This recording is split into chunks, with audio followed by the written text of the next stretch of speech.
یا علی مدد۔ یہ پروگرام امامیہ کیسٹ کی جانب سے ریکارڈ کیا گیا ہے۔ رابطہ مین بازار بی بی پاک دامن لاہور۔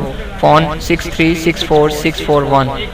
موبائل 0300 4217741۔ پروپرائٹرز محمود الحسن مرزا، علی خرم مرزا۔ درجات کے لیے بالخصوص میری سمیت جتنے بھی ہم سب یہاں تشریف فرما ہے، اپنے سب مرحومین کے لیے جو کہ سخیوں کا دربار ہے، بھیک سب کو ملتی ہے، ان کے لیے بھی کہ جن کا کوئی فاتح کہنے والا نہیں ہے۔ میری مراد پاکستان میں آنے والا زلزلہ اور اس میں جو لوگ وفات پا گئے ان کی بخشش کے لیے، اور ان کے لیے بھی کہ جن کا کوئی فاتح کہنے والا نہیں ہے، ایک دفعہ الحمد شریف اور 3 دفعہ کل شریف پڑھنا۔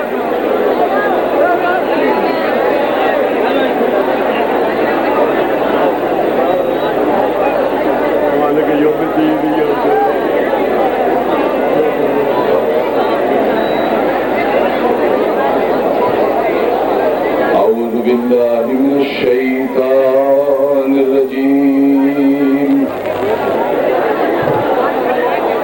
بسم اللہ الرحمن الرحیم۔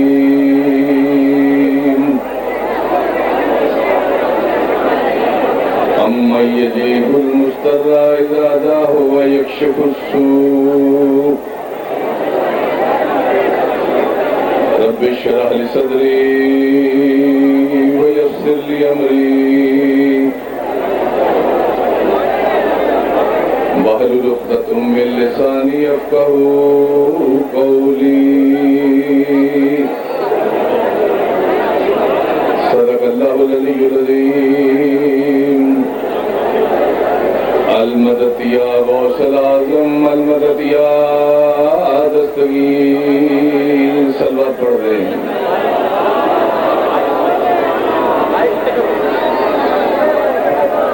واجب الاحترام ذاکر آل رسول جناب سید مشتاق حسین شاہ صاحب مدد اللہ علی، ذاکر آل رسول اور میرے ملک کے داعیے اتحاد بین المسلمین جناب جعفر طیار مدد اللہ علی،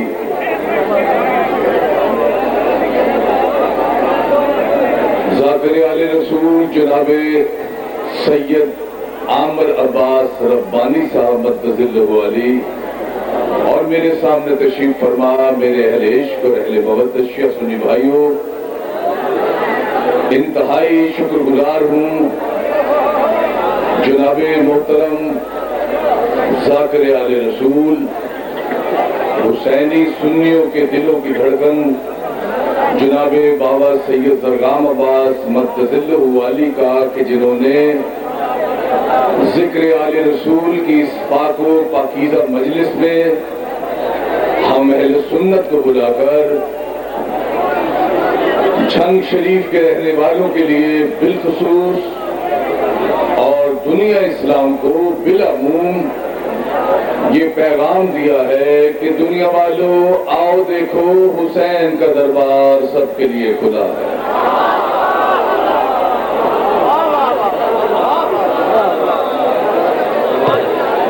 کائنات کا یہ واحد دربار ہے جس دربار میں آنے والے سے یہ نہیں پوچھا جاتا کہ اے آنے والے تو سنی ہے کہ تو بندی ہے، تو بریلوی ہے کہ چکڑالوی ہے، تو اہل حدیث ہے کہ وہابی ہے۔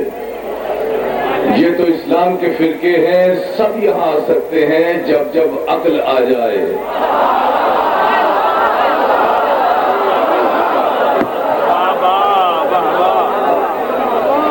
یہاں تو وسعت دربار اس حد تک بڑی ہوئی ہے کہ آنے والے کو یہ بھی نہیں دیکھا جاتا کہ آنے والا عیسائی ہے کہ ہندو ہے۔ سب یہاں آ سکتے ہیں، مگر یہاں آنے کے لیے ایک شرط ہے۔ شرط یہ ہے کہ آنے والے کے دل میں مودت اہل بیت ہو۔ عشق اہل بیت ہو، معرفت اہل بیت ہو تو وہ یہاں آ سکتا ہے. اگر یہ نہیں تو پھر اللہ ہی نہیں چاہتا کہ کوئی رزق یہاں آئے. پھر اللہ کسی کوڑا کرکٹ کو پسند نہیں فرماتا کہ ان درباروں میں آئے. برادران اسلام، مجھ سے پہلے ذاکرین عظام نے بہت ہی خوبصورت انداز میں آپ کو اور مجھے نماز مودت پڑھائی. یہ نماز مودت ایسی نماز مودت ہے کہ دنیا کی نمازیں نہ جانے قبول ہوتی ہیں یا نہیں ہوتی ہیں، لیکن واحد ذکر آل رسول کی یہ نماز مودت ابھی آپ نے سوچا، خیال کیا تو پروردگار اسے منظوری کی سند عطا کر دیتا. بڑے خوش نصیب ہیں نوجوان، بچے، بزرگ اور خصوصاً میری بیٹیاں، میری بہنیں کہ جن کو اللہ نے دربار حسین میں طلب فرما کر ہر چیز کی دعا قبولیت کے لیے آج کی رات مقرر کی.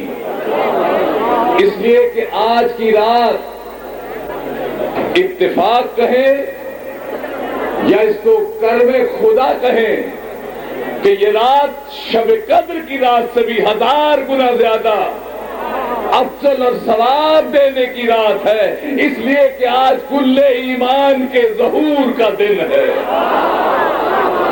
کل ایمان کے آج کی رات کل ایمان کے والد گرامی حضرت ابو طالب علیہ السلام کے ظہور کا یوم ہے.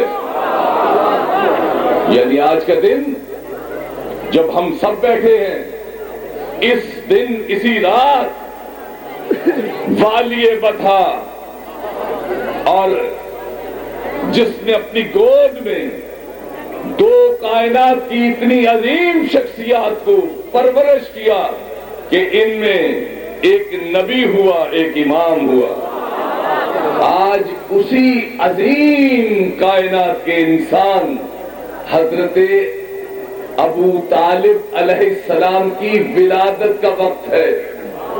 اس لیے اس وقت کو باتوں میں نہ گزاریے. اس وقت کو میری بہنوں، میری بیٹیوں، یہ وقت عبادت کا وقت ہے. یہ وقت وہ وقت ہے کہ جب ابو طالب کا ظہور ہے اور اس کو خدا پیدا کر رہا ہے کہ جو اپنی گود میں پالے تو ایک نبی قرار پائے، ایک امام قرار پائے. اس لیے اس رات کو کوئی کم نہ جانے. یہ شب قدر کی رات سے بھی ذاکر، بڑے بڑے عالم جن میں شہید محسن نقوی کے نور نظر لخت جگر بیٹے بھی آئے ہیں، اتنے بڑے علماء کو سنانا کوئی آسان کام نہیں ہے. یہ بہت بڑا آپ کو تحفہ مل رہا ہے. اس تحفے کو ایسے نہ جانیے کہ آپ باتوں میں گزار دیں. اور خصوصاً میں اپنی بیٹیوں سے استدا کرتا ہوں کہ بہنوں، تم ہی تو وہ دعائے شہزادی کونین ہو کہ جن پر شہزادی کونین کو فخر ہے کہ وہ جو شہزادی کی ہر مجلس کو سجاتی ہیں. اس لیے آپ سے میری استدا ہے کہ برائے کرم خاموش ہو کر اس نماز مودت کو ادا کرو. نہ جانے اس رات میں جب ابو طالب آ رہے ہیں، اللہ ابو طالب علیہ السلام کے صدقے سے کیا کیا عطا کر دے، کیا کیا ملنے والا ہے نہیں کوئی جانتا. میرا ایمان ہے، ایک سنی کا ایمان ہے کہ میں نے جب بھی کبھی سرکار ابو طالب علیہ السلام کا صدقہ دے کر اپنے رب سے مانگا ہے، اللہ نے میری کبھی دعا رد نہیں کی. اور میں یہ آپ کو یہ بھی بتا دوں کہ صبح جب نماز کا وقت ہو تو صبح کی نماز کے ساتھ 2 رکعت نماز زیارت ابو طالب ضرور ادا کرنا. نہ جانے کیا کیا ملے گا. یہ عطا کا دروازہ ہے، یہ دربار عطا کرنے والا ہے. یہ کوئی نہ سمجھے کہ فلمی طرز پر بڑے بڑے گلوکاروں کی طرزوں پر یہ قصیدے پروئے گئے ہیں. کبھی یہ بات نہ کرنا، کبھی دل میں خیال نہ آئے، اس لیے کہ طرزیں ساری کی ساری اس طرح پاک ہیں جس طرح آل محمد پاک ہیں. اس لیے کہ جو منسوب ان سے ہو جائے وہی تو پاک ہوتا ہے. یہ منسوب اتنے عشق سے آپ کے دل کو جو گرما رہے ہیں، جو عشق اہل بیت آ رہا ہے، اس میں بڑا درس ہے. ابھی جناب محسن شفقت نے جو لفظ سنائے، جب میرے بعد ذاکر آپ کو سنائیں گے، اس میں بڑی خدا کی خاص رحمتیں ہیں. اس کو خالی نہ جانے دیجیے. اس مجلس کو بہت زیادہ عزت و احترام سے سنیے، اس لیے کہ ویڈیو بھی بن رہا ہے اور نہ جانے کون کون سے اہل سنت یہاں آتے ہیں، دیکھتے ہیں. وہ رائے ونڈ بھی جاتے ہیں، 50 لاکھ کا مجمع وہاں بھی دیکھتے ہیں، وہ یہاں کا بھی مجمع دیکھتے ہیں، پھر فرق دیکھتے ہیں. وہاں تو خاموشی سے بڑی نمازیں ہو رہی تھی، بڑے نوافل ہو رہے تھے، خاموشی سے کام ہو. یہ حسین کی مجلس میں حسین والے کیسے ہیں؟ ان کو ادب نہیں ہے. نہیں، ان کو بتاؤ کہ وہ نمازیں جو جتنی تم پڑھ رہے ہو، وہ تو اقبال کی نظر میں جو تھی وہ یہ کہتا تھا کہ زاہد تری نماز کو میرا سلام ہے، بے حب اہل بیت عبادت حرام ہے.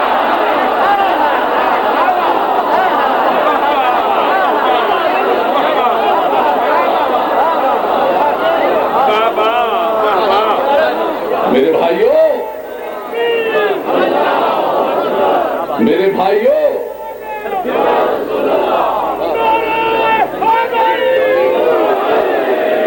بہت خوبصورت خطاب کر گئے علامہ سید ریاض حسین رضوی مدظلہ علی.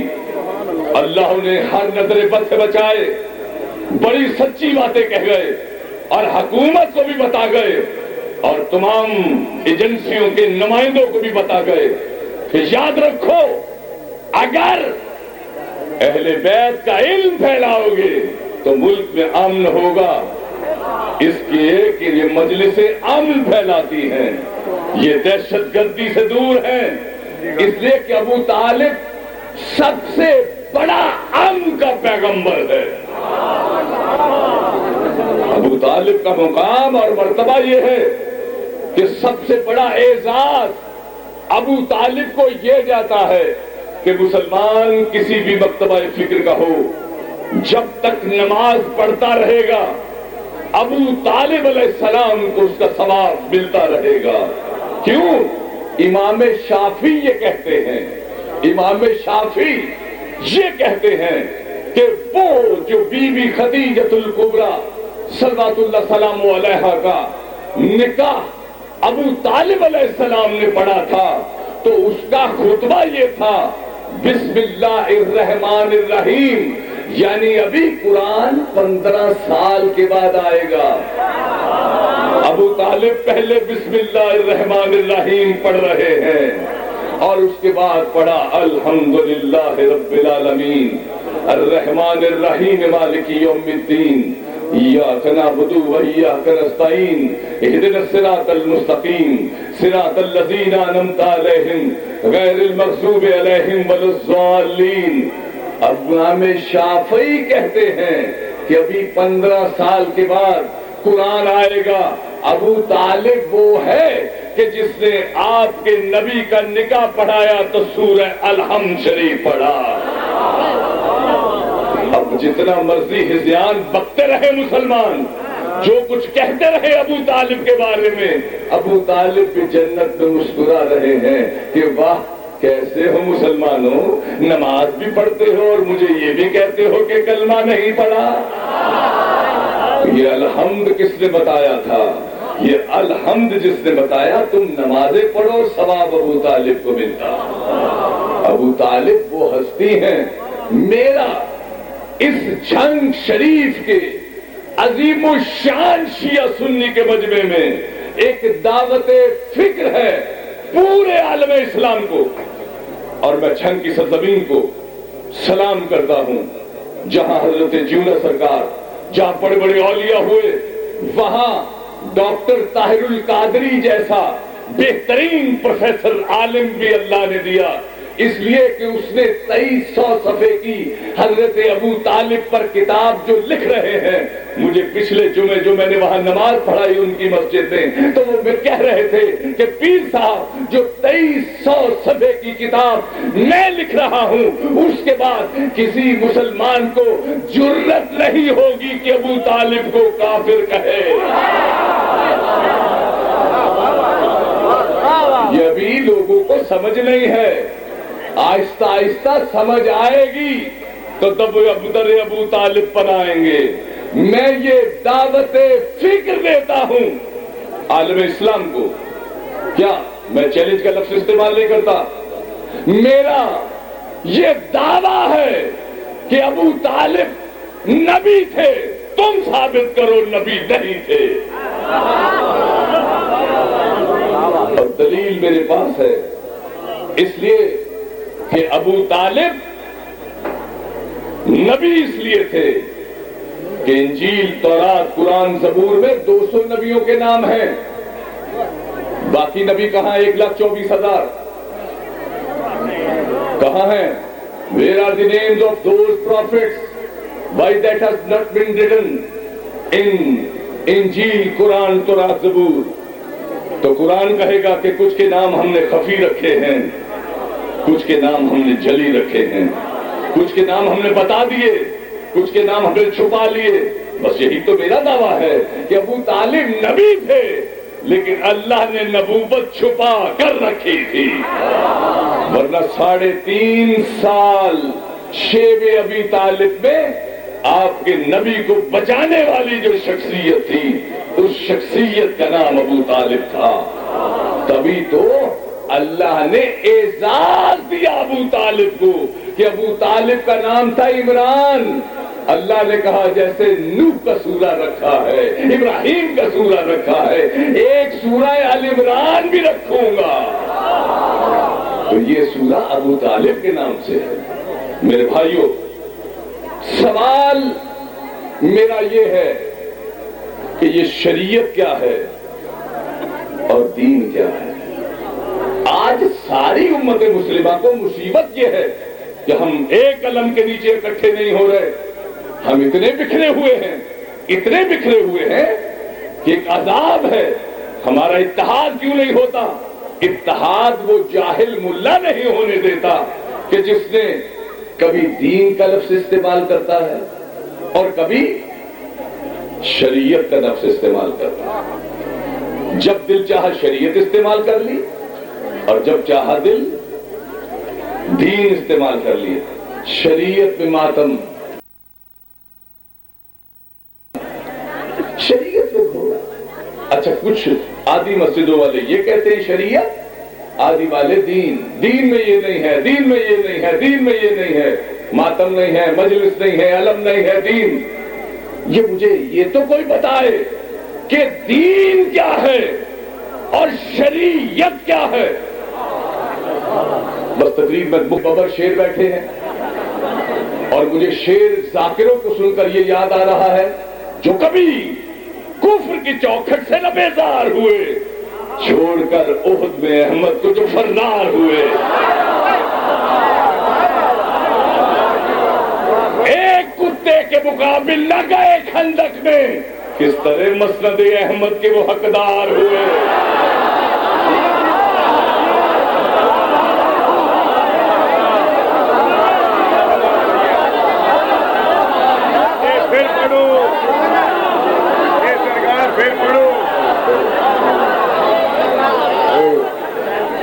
مومنین موالیہ نے حیدر کرار ای پہچان دی گل جتنی جتنی جسم پہچان ہو جائے، اس دروازے دوتے پہچان تو بغیر کوئی آ ہی نہیں سکتا. بس فرق تھوڑا جائے، وہ جدو چون جہنم چو کڈ کے جنت زینت بنا دیتے ہیں. صحیح کہا. دیکھیے علامہ بھی دیوبندیوں کے سب سے بڑے فتویٰ باز مولوی ہیں. وہ چھوٹے موٹی ہستی نہیں ہے، یہ بھی پڑھے ہیں تو یہ بھی تو میری طرح دوزخ سے نکل کر جنت میں آئے ہیں۔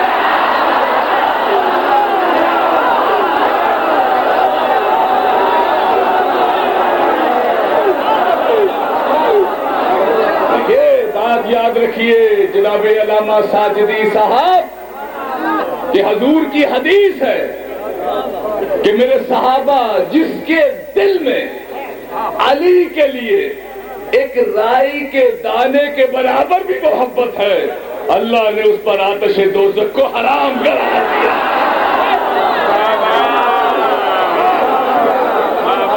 رائی کے دانے کے برابر، یہ حدیث تو ہے، لیکن مجھ سے بھی سن لیجئے میری حدیث، میرے حضور کی حدیث تو ہے، لیکن ہم 20 کے پیرالل ایک حدیث بنا رہے ہیں جہاں اتنے بخاری نے بنا دی ہے تو گیلانی بنا دے گا تو کیا ہے؟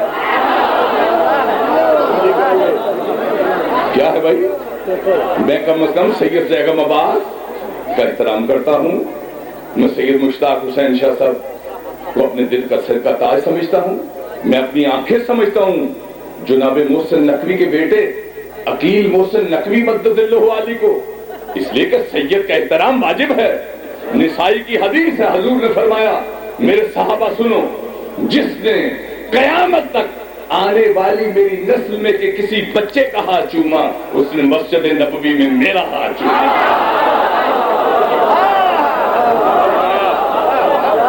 لوگ عزت سادات بھول گئی، تبھی تو ٹکریں کھا رہے ہیں، تبھی تو مصیبت پر پڑے ہیں اور علی کو نہیں مان رہے، ادھر ادھر جا رہے ہیں۔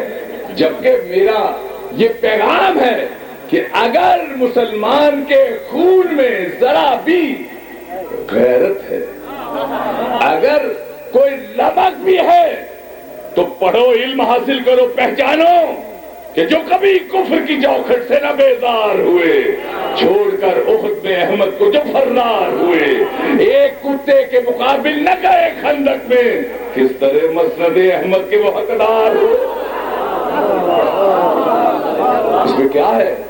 یہ پڑھنے کی باتیں، علم کی باتیں ہیں، حاصل کرو، جاؤ ڈھونڈو، پھر پتہ چلے۔ یہ سب آسانی سے کہہ دینا یہ شریعت میں حرام، یہ دین میں حرام، یہ شریعت میں یہ ہے، دین میں یہ ہے، ساری امت مسلمہ کو ایک مصیبت میں ڈالا ہوا ہے ان ملاؤں نے۔ خدا کی قسم ہم سب کو جنرل پرویز مشرف کا شکر گزار ہونا چاہیے، اس لیے کہ اگر یہ نہ آتے تو جس طرح ملاؤں کے پاس ہر جیب میں 8 اور 10 مورے تھی کفر کی، ابھی 6 مہینے کے بعد سارے پاکستان میں کافر ہوتے اور اس ملک کا نام کافرستان رکھا جاتا۔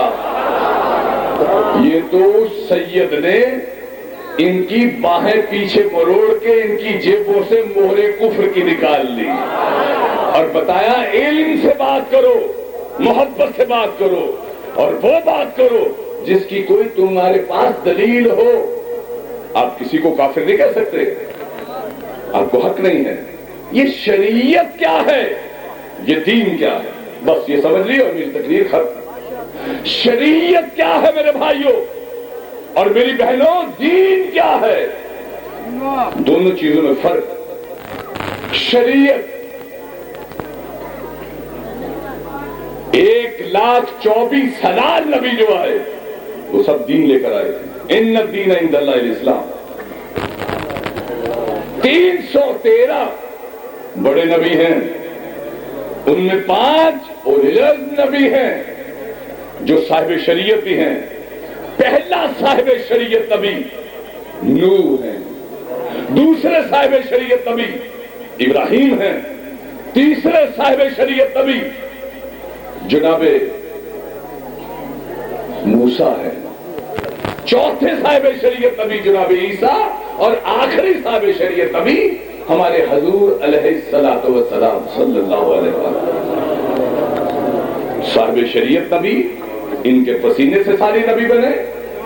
کہتے سب ہیں ہم حضور کے بڑے غلام ہیں، ہم حضور کے بڑے نوکر ہیں، نعتوں پہ نعتیں ہو رہی ہیں، قوالیوں پہ قوالیاں ہو رہی ہیں، بڑے بڑے بریلوی علماء بھی حضور کی عزت پر جان دینے کو تیار ہیں، لیکن مجھے افسوس ہوتا ہے کہ جب بھی کبھی ٹی وی ریڈیو پہ حضور کا نام لیا جاتا ہے حضرت محمد صلی اللہ علیہ وسلم صلی اللہ علیہ وسلم صلی اللہ علیہ وسلم صلی اللہ علیہ وسلم، یہ صلی اللہ علیہ وسلم کیا ہے؟ یاد رکھو حضور نے فرمایا لا تقولوا الصلاۃ البطرہ، مجھ پر دم کٹا درود نہ بھیجو۔ اصحاب نے کہا یا رسول اللہ دم کٹا درود کیا ہے؟ کہ جو میری آل کے بغیر ہو وہ دم کٹا درود ہے۔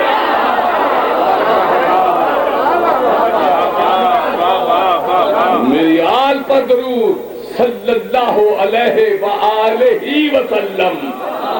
یہ کہو پتہ چلا کہ حضور کے زمانے میں بھی ساتھ بیٹھنے والے ایسے تھے کہ جو آل کی دل سے عزت نہیں کرتے تھے۔ یہ انہی کی اولادیں ہیں جو کہہ رہے ہیں صلی اللہ علیہ وسلم صلی اللہ علیہ وسلم صلی اللہ علیہ وسلم۔ لا تقولوا الصلاۃ البطرہ، مجھ پر تم کہنا درود نہ بھیجو، مجھ پر درود وہ بھیجو جو پورا ہے صلی اللہ علیہ وآلہ وسلم۔ جناب گیلانی صاحب، حضور والا یہ شریعت کیا ہے، یہ دین کیا ہے؟ توجہ 2 منٹ کیجئے، بات ختم ہو گئی۔ مجھے پتا ہے کہ اس بات کا میں متحمل نہیں ہوں کہ بہت زیادہ یہ نثری گفتگو کی جائے، اس لیے کہ مجھے پتا ہے آپ سروں کے دیوانے ہیں، مجھے پتا ہے، لیکن کوئی حرج نہیں ہے، میں بھی سر میں تقریر کرتا ہوں۔ اور مشتاق صاحب سے پوچھ لو کہ اس وقت میں راگ باگیشری میں بول رہا ہوں، کبھی کبھی پہاڑی کی سریں بھی لگاتا ہوں کہ شام کا وقت ہے، ایسی بات نہیں ہے، میں بھی سمجھتا ہوں اس علم کو، اس لیے کہ یہ علم ہے، اور علم اسی نے بتایا جس کا نام امیر خسرو ہے، اور میر خسرو رحمت اللہ علیہ تعالی کی کتاب راحت المحبین میں وہ لکھتے ہیں کہ غدیر میں جب سب نے علی کے ہاتھ پر بیعت کر لی تو حضور نے 3 خیمے لگوائے، ایک کا رنگ سفید تھا، ایک کا رنگ سبز تھا، ایک کا رنگ سرخ تھا۔ آپ نے کہا کہ سلمان علی کو لے کر جاؤ اور سفید خیمے میں بٹھاؤ، حسن علیہ السلام کو لے کر جاؤ سبز خیمے میں بٹھاؤ، اور حسین میرے بیٹے کو سرخ خیمے میں بٹھاؤ۔ یہ خیمے ایسے تھے کہ دونوں طرف سے کھلے تھے۔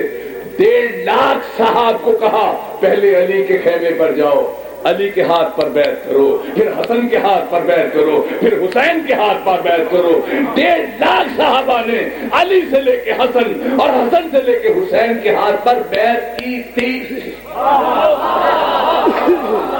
جب غدیر نے علی کے ہاتھ پر بیعت کر لی تو پھر علی کسی مرید کے ہاتھ پر بیعت کیوں کرتے؟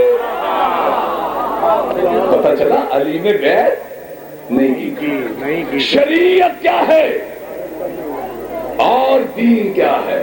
تو یہ چونکہ میر خسرو نے علم دیا اس لیے مجھے پسند ہے، مجھے یاد کرنا چاہیے، سب کو یاد کرنا چاہیے، سب علماء کو پڑھنا چاہیے، علم ہے۔ شریعت موسیٰ کے زمانے میں اپنی تھی، عیسیٰ کے زمانے میں اپنی تھی، حضور کے زمانے میں اپنی تھی۔ نماز ہر شریعت میں تھی لیکن طریقہ اپنا اپنا تھا۔ شریعت موسیٰ میں ہفتے میں 2 دن مچھلی کا شکار کرنا حرام ہے، لیکن شریعت حضور علیہ السلام نے 7 دن آپ جب چاہے رات دن مچھلی کا شکار کریں۔ شریعت موسیٰ میں روزہ تھا مگر روزے میں آپ بول نہیں سکتے تھے، اگر آپ بولے تو روزہ ٹوٹ گیا، لیکن حضور کی شریعت میں کھانا پینا بند ہے، گپے شپے لگاؤ، کوئی بات نہیں ہے۔ یعنی ہر شریعت میں قانون الگ الگ لیکن دین ایک تھا۔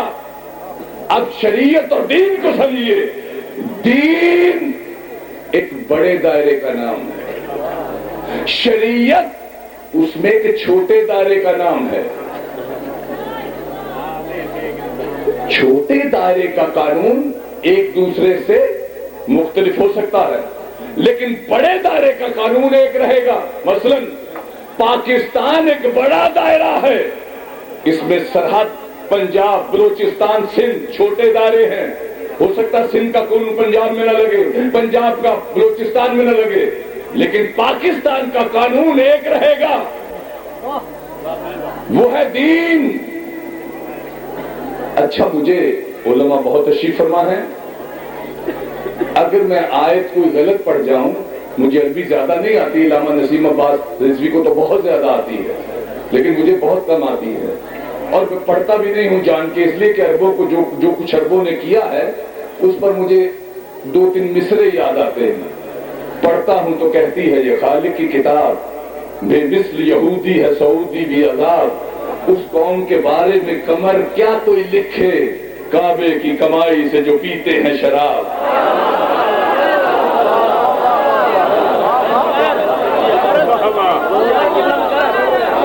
میں جنت البقیع میں حل پھیرنے والوں کے لیے یہ نہیں کہوں تو کیا کہوں.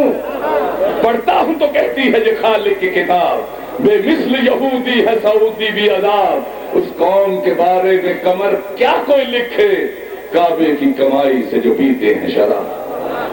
اس لیے عربیوں سے ڈرا تھا. یہ جو 1 لاکھ، توجہ کیجیے، 1,24,000 نبی آئے، جو دین مکمل ہونا تھا، ہمارے نبی آخر تھے، دین مکمل نہیں ہوا. تو کیا یہ آیت یہی تھی؟ درست کر دیجئے مجھے علماء کرام، کیا یہ آیت یہ تھی الیوم اکملت لکم شریعتکم؟ نہیں. دیکھیے وہ سب نے پروٹیسٹ کیا ہے کہ پیر صاحب غلط پڑھ رہے ہیں آپ. میں بھی تو کہتا ہوں میں کب صحیح پڑھ رہا ہوں، لیکن امت مسلمہ تو شریعت شریعت شریعت. نہیں بھائیو، شریعت مکمل نہیں ہوئی تھی. دین کا دائرہ جو انکمپلیٹ تھا، that was suppose to be completed, وہ کمپلیٹ ہونا تھا. وہ کمپلیٹ، میرا سوال ہے کہ وہ کمپلیٹ کس سے ہوا؟ وہ کیا تھا کہ جس پر دین کا دائرہ مکمل ہوا؟ وہ کیا چیز تھی کہ جس کو اللہ کو کہنا پڑا کہ پیارے حبیب اگر تم نے یہ کام نہ کیا تو نبوت کا کوئی کام ہی نہیں کیا؟ وہ کیا تھا؟ اتنی محبت کرنے والا رسول جو خدمت کرے، آخری وقتوں سے اللہ یہ کہے تیری نمازیں چھین لیں گے، تیری عبادتیں چھین لیں گے، تو نے کوئی کام نہیں نبوت کیا اگر یہ نہ کیا. پتہ چلا دین کا دائرہ مکمل ہونا ہے، کوئی کام ہے. وہ کیا ہے جس پر یہ کہا کہ اگر یہ نہ پہنچایا تو کچھ نہ پہنچایا؟ وہ کیا ہے؟ وہ کیا ہے میرے بھائیوں کہ جو یہ نہ پہنچایا کچھ نہ پہنچایا نبی کو کہا جا رہا ہے؟ سن لو، سارے لاکھوں کی تعداد میں آئے ہوئے مومنین کرام اور حسینی سنی، اور سن لو، بڑی مجالس آپ سنتے ہیں، اگر یہ نہ سنا تو کچھ نہ سنا. اور سارے ذاکرین اذان بھی سن لیں، بڑے بڑے ہیوی ویٹ ذاکر ہیں، اگر یہ نہ پڑھا تو کچھ نہ پڑھا. اور سنانا مشکل تھا، اس لیے کہ سنانا اس میں تھا کہ واللہ یعصمک من الناس، اللہ تمہیں ہر خطرے سے بچائے گا. سنا دو، یا ایھا الرسول بلغ ما انزل الیک، یہ سناؤ.